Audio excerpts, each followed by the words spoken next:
Pemakaian gurita koin atau koin di perut bisa Ya. bantu menyembuhkan hernia pada bayi, dokter? Nah, itu mitos ya. Seperti yang tadi saya bilang, gurita koin itu hanya untuk menunda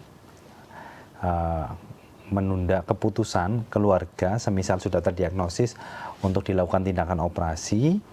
Jadi hanya untuk antisipasi supaya intestinal atau protusi usus itu tidak masuk ke dalam lubang hernianya, supaya hanya untuk melindungi supaya dinding, misalnya di dinding perut itu hernia umbilikalis itu supaya usus tidak masuk ke kantong hernianya itu.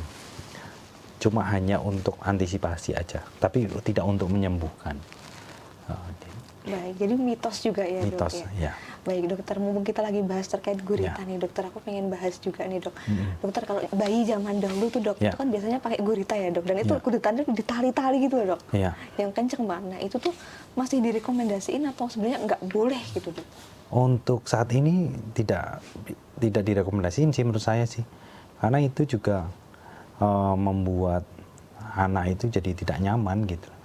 Karena pernapasan anak-anak juga masih di abdomen, di perut gitu.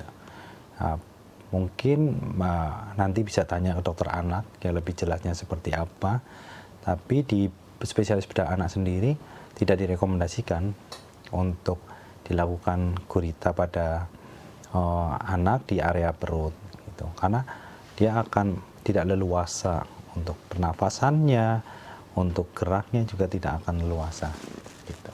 Dan manfaatnya tidak banyak juga, kecuali misalkan anak dengan kondisi hernia umbilikalis atau hernia yang ada di perut, itu hanya untuk melindungi supaya usus tidak keluar gitu aja. Baik, dokter, jadi tidak disarankan ya, dokter ya.